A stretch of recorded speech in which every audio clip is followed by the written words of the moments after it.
Il est 8h18, le petit déjeuner politique ce matin. C'est Adrien Quatennens, député du Nord et coordinateur de la France Insoumise. Bonjour Adrien Quatennens. Bonjour. On va parler retraite présidentielle dans un instant, mais avant cela, la disparition de Jean-Paul Belmondo.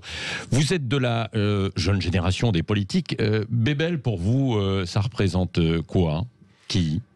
Écoutez, ça représente beaucoup de souvenirs d'enfance. Alors moi, je vais pas mentir, compte tenu de mon âge, j'irai pas dire que j'ai vu ces films au cinéma. Mais j'ai vu beaucoup d'entre eux dans le canapé avec mes grands-parents. Et hier soir, très franchement, quand j'ai appris son décès, j'avais qu'une envie, c'était de prendre une pause, de m'installer confortablement et de revoir les films que j'ai vus gamin. Je pense que ce matin, la France est triste. On se souvient d'il y a quelques années, on s'est réveillé sans Johnny Hallyday. Ce matin, on se réveille sans Jean-Paul Belmondo. Ouais. C'est finalement un bout de la France sur grand écran qui disparaît. Donc je pense que la meilleure manière de lui rendre hommage, c'est de faire ce qu'on a commencé à faire hier soir. Ouais. C'est de revoir ses films. Il y a un film préféré ou une réplique que J'avoue vous avez... que moi, ce que j'ai le plus vu et préféré, c'est la partie de ces films très populaires, ceux de Gérard Houry, de Verneuil, c'est-à-dire plutôt la partie bébelle, quoi. Ouais, ouais. Mais il y avait aussi cette qualité de pouvoir passer d'un cinéma d'auteur qu'on voyait moins, nous les jeunes, à quelque chose de très populaire. Ouais. L'As des As, qu'on a revu hier soir, Le Professionnel. Moi, j'aimais beaucoup Peur sur la ville. Oui. Bon, voilà, c'est vrai que ça va nous manquer, mais on a encore ces 80 films à revoir et à revoir. Oui, oui. Je n'ai pas vu de réaction officielle, alors ou peut-être que c'est en train d'arriver, de Jean-Luc Mélenchon. Ah. Pourquoi? Je pense qu'il aime Jean-Paul Belmondo, pourtant. Bah, oui. J'ai pas vu, j'ai pas fait le tour. Alors, j'en ai pas vu des politiques ce matin, qui ont réagi. Non, mais parce que je me suis dit peut-être qu'il avait du mal aussi avec les acteurs populaires, Jean-Luc Mélenchon. Non, au contraire. Non, au contraire, bien sûr. Ça participe justement finalement de notre patrimoine collectif, donc c'est extrêmement important. Je pense que si la France se réveille triste ce matin, c'est bien parce que Jean-Paul Belmondo finalement appartenait un peu à tout le monde. On pense bien sûr d'abord à ses proches, mais j'ai l'impression que ce matin finalement ses proches, c'est un peu nous tous, quoi. Jean-Paul Belmondo et pas Jean-Pierre Belmondo. Vous avez vu le tweet de Sandrine Rousseau? J'ai vu passer. Une dernière cascade en espérant que ce ne soit pas difficile, a-t-elle dit. C'est quand même étonnant. Donc qu'est-ce que ça suscite comme réaction? Pas très habile. Maladroite. Plutôt. Ça, oui. Il y aura un hommage national aux Invalides la semaine prochaine, le 9 septembre. C'est justifié? Je crois, oui. Je pense que vu l'émotion populaire que ça génère, vu ce que cet acteur représentait pour les Français, ça me semble tout à fait justifié. Et puis d'ailleurs, je pense que les gens ont envie de lui rendre hommage. Alors, la réforme des retraites. Emmanuel Macron voudrait supprimer les régimes spéciaux de retraite et instaurer le minimum de pension à 1 000 €. Alors, selon plusieurs sources, ça n'a pas été complètement confirmé par l'Élysée qui essaie de temporiser. Est-ce que cette réforme est justifiée, selon vous? Non, elle n'est pas justifiée, mais Emmanuel Macron doit la faire. Je vous explique pourquoi. Ouais. Emmanuel Macron, il nous a en fait déjà présenté son programme économique pour 2022. C'est la réforme des retraites, c'est la réforme de l'assurance chômage à laquelle il s'est engagé, et c'est le retour de l'austérité budgétaire. Ces trois mesures, il les a mis en balance à la Commission européenne, en échange du fameux plan de relance européen, vous savez, les fameux 40 milliards qu'on est censé recevoir, qui d'ailleurs représentent moins que notre propre contribution au budget européen. Donc Emmanuel Macron, en quelque sorte, c'est la Commission européenne qui tient le stylo de son programme économique. Donc c'est pour ça qu'il veut faire cette réforme des retraites. Non, c'est très injuste, Patrick Roger. Pourquoi ? Parce qu'en réalité, quand on regarde la situation de nos retraites aujourd'hui, d'abord, il n'y a pas du tout de problème de financement immédiat. Il y a à peu près 150 milliards d'euros. Oui, mais quand on regarde en fait à terme, quand même, ce n'est pas... Bien, je vais vous dire une chose. Ce qu'on a toujours fait en France, jusqu'à présent, c'est qu'à mesure que la part des seniors dans la population progressait, on consacrait plus de richesses au financement de nos retraites. Vous savez, ceux qui pensent qu'on doit travailler plus longtemps... On en consacre beaucoup, quand même, on en consacre beaucoup, mais c'est ce qui permet notamment à la France, et on a encore du progrès à faire, mais d'avoir un taux de pauvreté des seniors qui est inférieur à ce qu'on peut constater dans d'autres pays européens. Donc il faut dire une chose aussi, celles et ceux qui vous disent qu'il faut travailler plus longtemps sont les mêmes qui refusent de partager la richesse produite. Moi je vous le dis très tranquillement, en augmentant les salaires, légèrement les cotisations, en créant de l'emploi comme on pourrait le faire, notamment dans les secteurs de la planification écologique, en partageant le temps de travail, on peut très bien financer la retraite à 60 ans. Vous devriez voir, Patrick Roger, que rien qu'une chose... Dans l'année de pandémie qu'on vient de vivre. Et peut-être que pour qu'il y ait cette réforme à 60 ans ou 62 ans, la maintenir comme vous le souhaitez, peut-être qu'il faut revoir aussi les régimes spéciaux. Mais franchement, les régimes spéciaux, vous savez combien ça représente dans la population active? C'est 3% de la population active. Les régimes spéciaux... mais ça pèse beaucoup quand même. Non, mais les régimes spéciaux, c'est issu d'une négociation, fruit de travail spécifique, de tâches particulières et d'une négociation qui a été établie de longue main. Emmanuel Macron agite les régimes spéciaux pour espérer en quelque sorte faire diversion, diviser les Français Français, pour qu'on se regarde chacun l'assiette du voisin. En réalité, la vérité, c'est que cette réforme à terme, elle va concerner tout le monde et que le but ultime d'Emmanuel Macron, c'est de faire des économies, soit en vous poussant à travailler plus longtemps, soit en baissant vos pensions. Moi, je le dis très tranquillement. Oui. Quand on voit que dans l'année qui vient de s'écouler, les plus riches, les milliardaires de ce pays ont accru leur patrimoine de 230 milliards en une seule année, Patrick Roger. Si ce surplus avait été récupéré par l'impôt, il n'y aurait plus de déficit, ni de l'État, ni déficit des organismes sociaux. Je n'ai pas le chiffre exact. Et en termes d'emploi, ça nous aurait permis de recruter à peu près 4 à 5 millions de personnes au salaire moyen. Ouais, donc si vous voulez, on ira vérifier le chiffre en fait de 230 milliards, mais je sais évidemment qu'il y a des grands groupes qui ont pu bénéficier de revenus supplémentaires. Regardez, le quinquennat d'Emmanuel Macron touche bientôt à sa fin. Oui. Il faut en faire le bilan en peu de mots. Ouais. Quand Emmanuel Macron est arrivé au pouvoir, les 500 familles les plus riches de France possédaient 570 milliards de patrimoine. Aujourd'hui, c'est le double. Donc cet homme aura réussi en un quinquennat, et c'était sa grande tâche. Quand nous disions qu'il était le président des riches, nous avions raison. Sa grande tâche était de doubler le patrimoine des plus riches en un quinquennat. Et dans le même temps, je termine là, mais quand il est arrivé au pouvoir, il y avait 9 millions de Français sous le seuil de pauvreté, il y en aura bientôt 12 millions. Voilà ce qu'est le bilan de M. Macron et ce dont il faudra retenir de son quinquennat. Et 50 plus à venir, ça va être la campagne et le slogan de la campagne d'affichage de La République En Marche. J'ai vu, je ne suis pas certain que ce soit un très bon slogan, parce que je ne crois pas que beaucoup de Français aient envie d'en goûter pour 50 plus. En revanche, ce que je sais, et j'adresse ce message à celles et ceux qui nous écoutent ce matin depuis votre micro, il est clair que celles et ceux qui ont bénéficié le plus des cadeaux fiscaux d'Emmanuel Macron, de ces 38 milliards de cadeaux en tout genre qu'il leur a fait, ceux-là iront voter. Dès 8h du matin, ils feront la queue au bureau de vote pour remercier M. Macron pour service rendu. Donc c'est la France qui va bien d'Emmanuel Macron contre les autres. Mais c'est très clair. D'ailleurs, regardez, toutes les enquêtes d'opinion nous disent, Patrick Roger, que finalement, plus il y a de participation, moins il y aura d'abstention, plus M. Macron baisse et plus nous progressons. Oui. Donc la clé pour nous, c'est très clair aujourd'hui, en cette rentrée,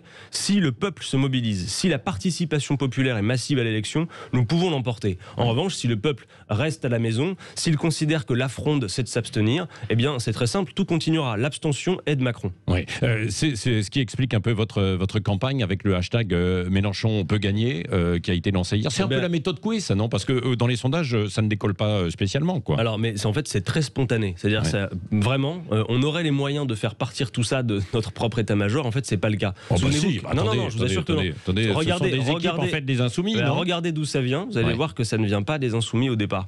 En tout cas, pas du cœur de l'appareil. Ouais. Avant l'été, il y avait la même réaction quand les uns les autres se succédaient sur les plateaux pour dire qu'on aura un problème avec la République, alors qu'en réalité, compte tenu de ce qu'on incarne, nous sommes profondément républicains. Et les insoumis avaient réagi en disant hashtag ennemi de la République. En quoi suis-je un ennemi de la République? Ben là, c'est pareil.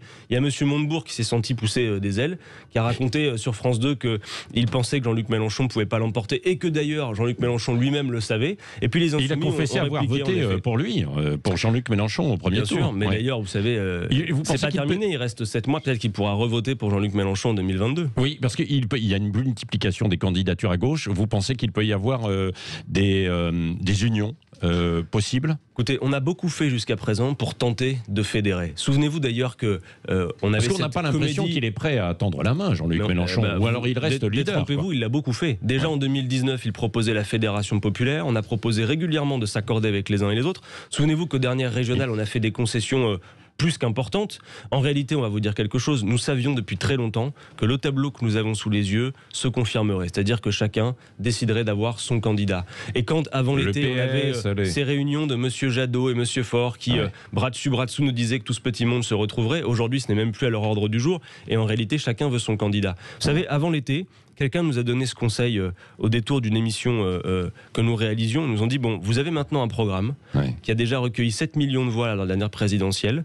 On voit d'ailleurs dans une enquête d'opinion qui est parue en cette rentrée que finalement, quand on interroge les Français sur les mesures du programme de Jean-Luc Mélenchon, sur les mesures, ils y sont très favorables. Vous avez 63% des Français qui disent, oui, nous sommes d'accord pour une constituante, pour écrire un nouveau projet de constitution. Vous avez 74% des Français qui disent, on est pour l'augmentation du SMIC. 83% qui sont pour le 100% renouvelable. Ça ne dépasse pas 9% dans les intentions de vote. Alors, quand même. Je vais vous dire une chose. D'abord, bon, si vous regardez les sondages en septembre 2016, la fois précédente, nous étions dans le même étiage, et à la fin, vous vous souvenez que Jean-Luc Mélenchon est passé en un mois de 13 à 20%.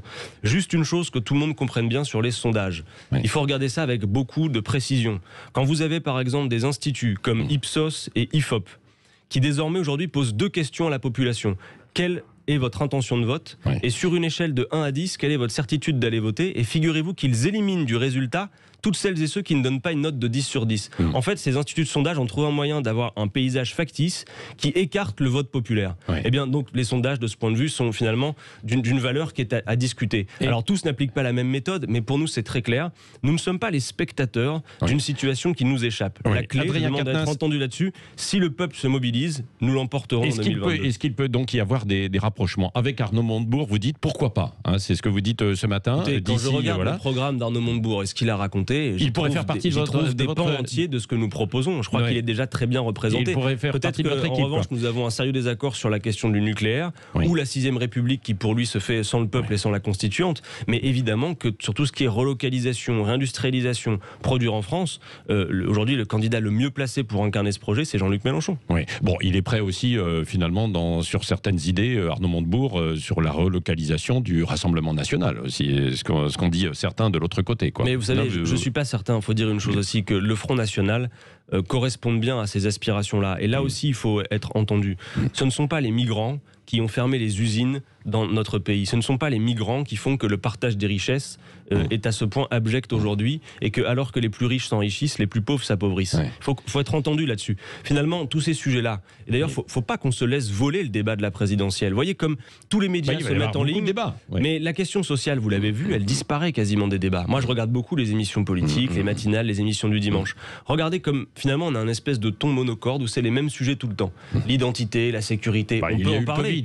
On peut en parler, mais est-ce qu'on doit parler uniquement de cela, alors qu'on a d'abord et avant tout la question sociale qui urge et la question écologique? Je crois que vraiment, il faut le dire, on n'a pas l'intention de se laisser voler la présidentielle. Une dernière question, Adrien Quatennens, à propos du pass sanitaire. Alors, que je comprenne bien, vous êtes contre ou pas? C'était pas très clair. Les choses sont très claires, et vous allez très bien comprendre après m'avoir entendu. Nous sommes pour l'abrogation du pass sanitaire, pour autant que nous soyons favorables à la vaccination. C'est-à-dire que nous sommes pour la vaccination obligatoire, alors? Non, sans contrainte, justement, par la conviction. Et figurez-vous que des pays comme l'Espagne, sans passe sanitaire et sans contrainte, ont atteint 100% de vaccination des plus fragiles. En fait, nous sommes alignés sur la politique de l'Organisation mondiale de la santé, qui dit qu'il faut la conviction plutôt que la contrainte. Donc vous n'êtes pas pour la vaccination obligatoire et pas pour le pass sanitaire? Nous sommes favorables à la vaccination, mais à juste proportion. Et surtout, ce que nous disons, c'est que le pass sanitaire aujourd'hui confère une illusion d'immunité et qu'il exonère le gouvernement de préparer toutes les autres choses qu'il y a lieu de faire pour limiter la circulation du virus. Un exemple, vous voyez, à New York, par exemple,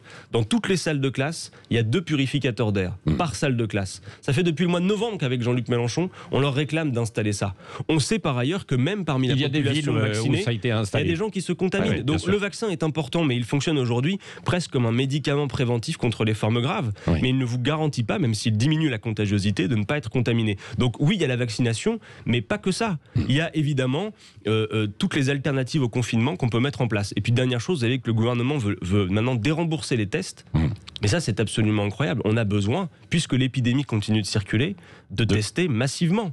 Mais pour le reste, la vaccination, oui, fait partie de l'arsenal. Et d'ailleurs, nous avons été les premiers avec Jean-Luc Mélenchon à demander la levée des brevets sur le vaccin. Parce qu'aujourd'hui, ce qui se passe aussi, c'est que dans les pays les plus développés, les plus riches, vous avez 40% de la population en moyenne qui est vaccinée, mais dans les pays les plus pauvres, c'est seulement 11%. Or, la pandémie est mondiale. Donc, encore une fois, on voit que même en période de pandémie, ils ne sont jamais rassasiés. Il en faut toujours plus. Ils font des profits sur la pandémie. Le vaccin devrait être un bien commun de l'humanité, et donc la levée des brevets. Merci beaucoup, Adrien Quatennens, député du Nord, coordinateur de la France Insoumise. Comme vous êtes coordinateur, vous allez aller voir si Jean-Luc Mélenchon va tweeter ou pas sur Johnny. Vous allez sur Belmondo, puisqu'on a parlé de Johnny tout à l'heure.